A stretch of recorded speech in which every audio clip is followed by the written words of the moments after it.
Umpisa natin sa credibility, 'di ba? Ito, sa isang banda, meron kang kidnapper for ransom, leader ng kidnapping for ransom group, top 5 most wanted in the Philippines for kidnapping bago siya na-aresto. Tapos pangalawang pagkakulong niya na ito. Versus yung ikalawang pangulo ng Pilipinas na walang bahid ng korupsyon, walang bahid ng krimen, maliban sa din sa gawa-gawa na lang na binabato sa kanya ngayon. Ang sumusuporta sa testimony niya, 7 tao na hindi rin matatawaran ng integridad. So una dyan si Major General Jose Ariel Niembra, dating PSG commander.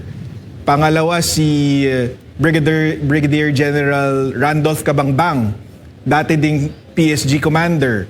Pangatlo dyan ay si VSPG Commander Colonel Raymond Lachica. Yung dating OVP spokesperson at dating acting PCGG chairman, si Attorney Reynold Monsayak.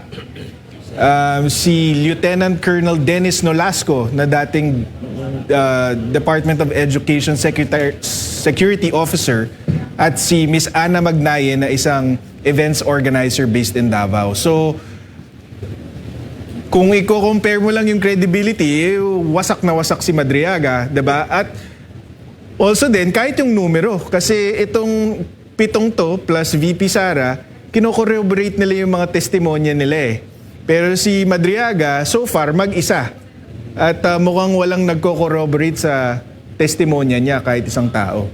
May narinig tayo kay Attorney Palad na suddenly, last week lang, sabi niya, yung mga kasama niya daw sa kidnapping for ransom, kaya daw suportahan yung testimonya ni Madriaga. So gano'n na naman tayo, balik na naman tayo dun sa walang kredibilidad na mga tao ang nagbabato ng putik kay VP Sara.